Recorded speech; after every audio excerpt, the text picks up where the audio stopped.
안녕하세요. 오늘도 매우 중요한 판례를 공유하고자 준비해온 노동팀의 이랑 변호사입니다. 지난 4월 4일에 울산지방법원에서 중처법 제15호 판결이 선고되었는데요. 자동차 부품 제조회사 A사의 중대재해처벌법 위반 사건에서 이 A사의 대표이사에게 징역 2년의 실형을 선고하였습니다. 이 판결은 지금까지 하급심 유죄 판결 중 두 번째로 실형이 선고된 사례이자 작년 12월 대법원에서 징역 1년이 확정된 한국제강 사건보다도 더욱 무거운 판결이어서 꼭 그 구체적인 내용을 소개해드릴 필요가 있어 보입니다. 법원은 대표이사가 회사 내의 안전 문제를 전반적으로 방치한 사실을 지적하였는데요. 기업은 유해 위험 요인 확인을 위하여 안전 점검을 실시하는 것도 물론 중요하지만 이 점검을 통해 확인된 문제들이 개선되지 않은 채 방치되지 않도록 실질적인 조치를 취해야만 하고 또 이를 취하지 않을 경우 양형에 있어서 매우 불리하게 작용할 수 있다는 시사점을 주는 판결이었습니다.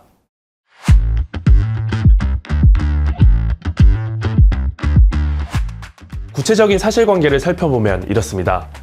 주식회사 A사는 경남 양산시에서 자동차 부품 제조업을 영위하는 법인사업주입니다.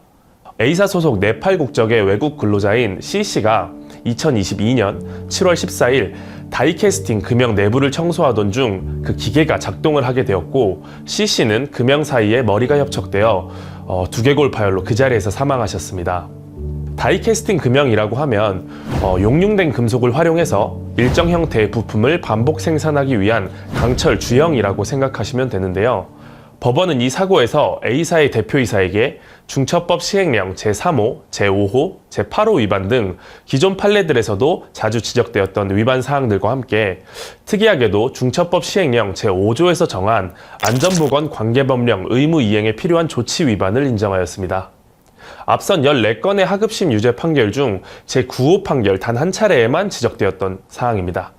구체적으로 판례는 경영 책임자가 이미 대한산업안전협회의 안전점검 등을 통해서 해당 다이캐스팅 기계 안전문 방호장치에 결함이 있었음을 인식하고 있었음에도 불구하고 첫째로 시행령 제4조, 제3호에 따른 유해 위험 요인의 제거 등을 위한 필요한 조치를 취하지 아니하였고 둘째로 시행령 제4조 제5호에 따른 안전관리감독자가 산안법에 규정한 업무를 사업장에서 충실히 수행하였는지를 평가하는 기준도 마련하지 아니하였으며 또한 다이캐스팅 기계의 안전문 방호장치의 결함에 따라 안전문이 개방된 상태에서 협착 위험이 높은 다이캐스팅 기계가 작동하고 있어서 이를 점검한 대한산업안전협회가 이미 사고 발생 위험성 높음이라고 지적을 한 적이 있었고 또 작업을 지속하려면 즉시 개선이 필요한 상태라고 수해 평가하는 등 사업장에 중대산업재해가 발생할 급박한 위험이 있었음에도 불구하고 시행령 제4조, 제8호에 따른 이에 대비한 작업 중지, 근로자 대피, 그리고 또 위험 요인 제거 등 대응 조치에 대한 매뉴얼을 마련하지 아니하였다는 점을 지적하였습니다. 이와 더불어 추가로 다이캐스팅 기계 안전문 방호장치의 결함으로 산안법에 따른 의무가 이행되지 않은 사실 역시 인지하고 있었음에도 불구하고 이에 따른 인력을 배치하거나 예산을 추가로 편성, 집행하는 등 시행령 제5조에 규정된 안전보건관계법령에 따른 의무 이행에 필요한 관리상의 조치를 취하지 아니하여 재해자가 사망에 이르게 하였다는 점 역시 언급이 되었습니다. 실제로 안전점검을 위탁받았던 대한산업안전협회는 2021년 9월부터 사고가 나기 열흘 전 정기점검 때까지 약 10개월의 기간 동안 예를 들면 청소 작업 시 끼임 재해 발생 위험성이 있으니 전원 차단 후 작업 수행이 필요하다.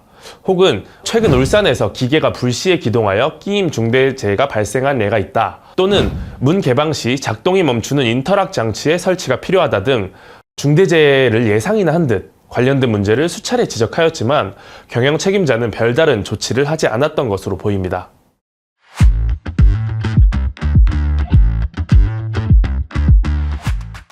이번 판결에서 특히 주목할 점은 법원이 이러한 피고인의 안전문제 방치를 매우 중하게 바라보면서 양형 이유 부분에서 유족과 합의하고 사후에 시정 조치를 마쳤다고 하더라도 집행유예 등으로 선처할 수 없다라고 명시적으로 언급한 점입니다.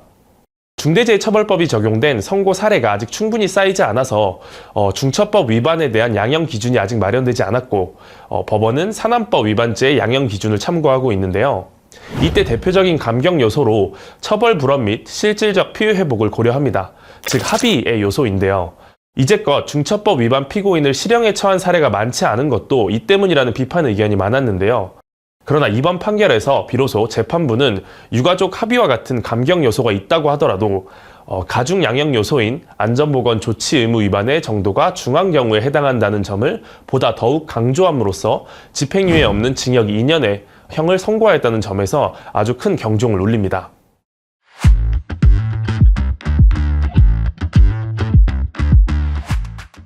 기업들로서는 종사자에게 안전한 사업장이 만들어질 수 있도록 현장에서 산안법상 안전조치가 제대로 이루어지는지를 확인하고 미흡한 부분이 있다면 신속하게 개선이 이루어질 수 있도록 하는 것이 중요하다는 점을 다시 한번 상기하실 필요가 있겠고요. 특히나 안전점검이나 근로감독에서 지적받은 사항들에 대하여는 반드시 즉시 시정을 하고 또 주기적으로 개선 여부, 또 개선 상태가 유지되고 있는지까지를 점검하는 체계를 갖추시는 것이 매우 중요하다는 점을 명심하실 필요가 있겠습니다. 오늘 준비한 중처법 판례 읽기는 여기서 마치겠습니다. 모두가 안전한 사업장이 만들어지는 그날까지 저는 또 다음 판례를 가지고 돌아오도록 하겠습니다. 감사합니다.